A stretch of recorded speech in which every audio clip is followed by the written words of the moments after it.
Hello student, सुप्रभात। आइ पुनः हम मैथिली रखनिहार छात्र छात्रा के बीच उपस्थित छी। अहाँ सभक पाठ्यक्रम में जे धरती माता कथा संग्रह छै रामदेव बाबू के, एही कथा संग्रह में 10 गोट कथा के संग्रहित कयल गेल छै, जेमे हम सब गोटे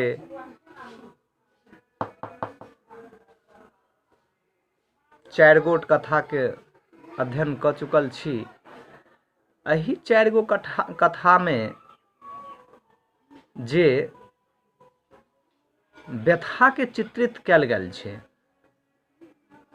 ओई व्यथा के आधार पर, चित्रित व्यथा के आधार पर कुछ क्वेश्चन हम सब गोटे क्वेश्चन आंसर के बारे में सेहो बुझली, जानकारी ल ली।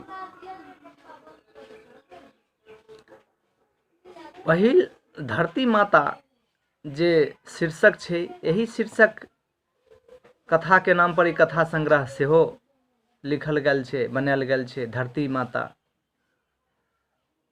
धरती माता में जे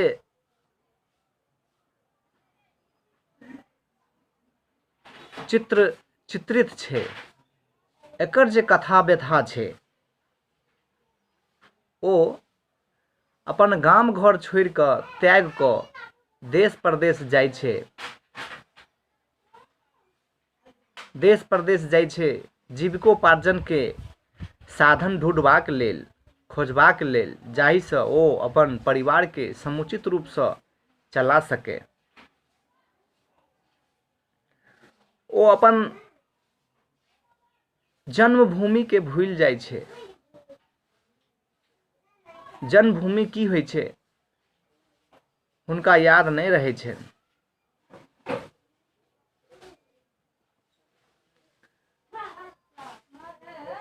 मुदा एकटा एहन दृश्य आबै छै, होइ छै, जखन हुनकर माय के तबियत खराब होइ छै,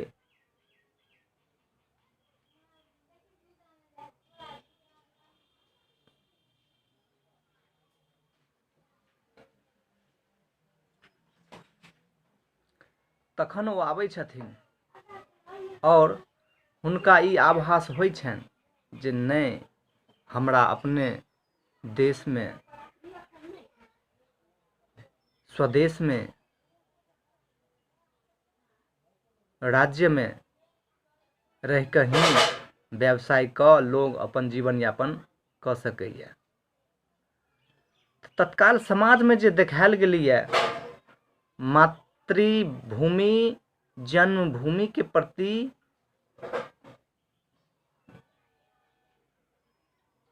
और दोसर कथा जे जलक तल पर लिखल नाम में छै, ओही में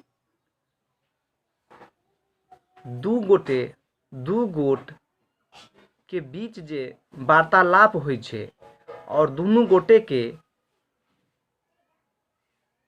जे समस्या रहे छै, ओई समस्या के चित्रित क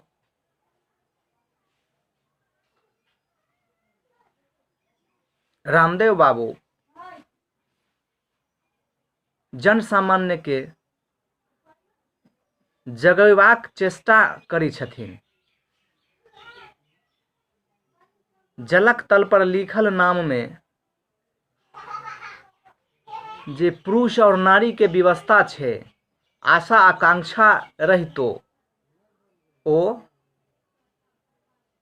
उच्च शिक्षा अध्ययन के ओर अग्रसर नहीं भ पाबै छथिन, कारण आर्थिक विपन्नता हुनका साथ रही छनि बहुत रास।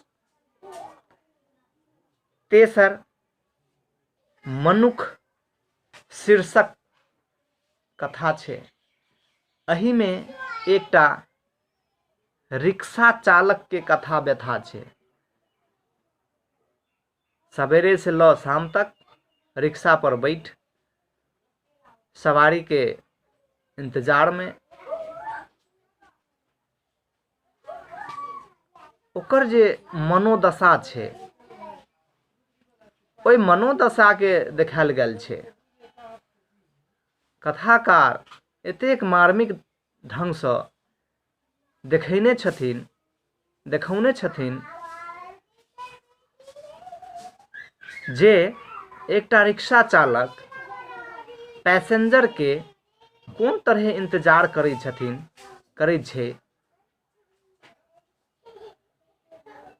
जखन पैसेंजर नहीं होइ छै तो हुनका ललाट पर कोन तरहक, हुनका चेहरा पर, हुनका फेस पर कोन तरहक मनोभाव के दृश्य उत्पन्न होइ छै।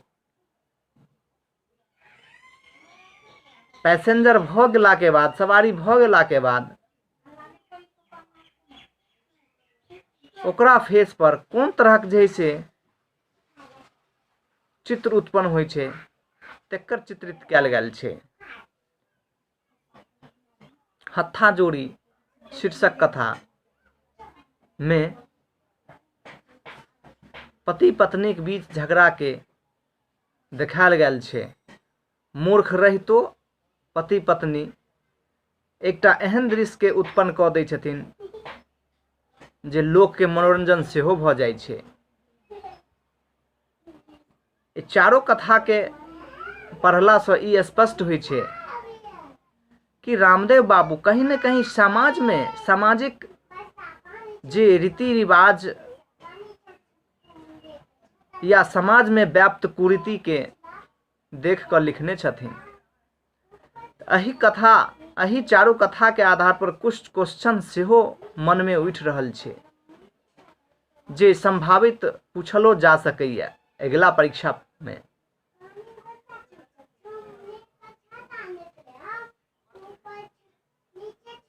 एही संभावित क्वेश्चन के हम बाजि रहल छी, अपने सब गोटे ध्यान से सुनबे। अब पहिल छै धरती माता। एहिमे एहनो क्वेश्चन भ सकै छै कि धरती माता कथा शीर्षक के आधार पर मातृभूमि के विशेषता दिखाओ। धरती माता शीर्षक कथा के आधार पर मातृभूमि के विशेषता दिखाओ। दोसर, जलक तल पर लिखल नाम कथा के आधार पर, शीर्षक कथा के आधार पर आर्थिक विपन्नता के देखो।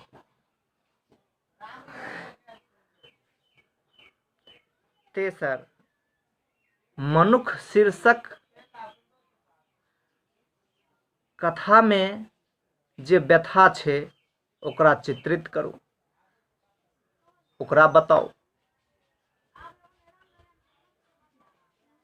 चारम, हत्थाजोड़ी। हत्थाजोड़ी शीर्षक कथा के आधार पर एकटा मनोरंजक चित्र के बताओ। एही तरह 4 गोट हम क्वेश्चन अपने सबके दऽ रहल छी, बाजि रहल छी, कहि रहल छी। एकरा नोट कऽ कऽ अध्ययन करू, अगला परीक्षा में संभावित भऽ सकैया।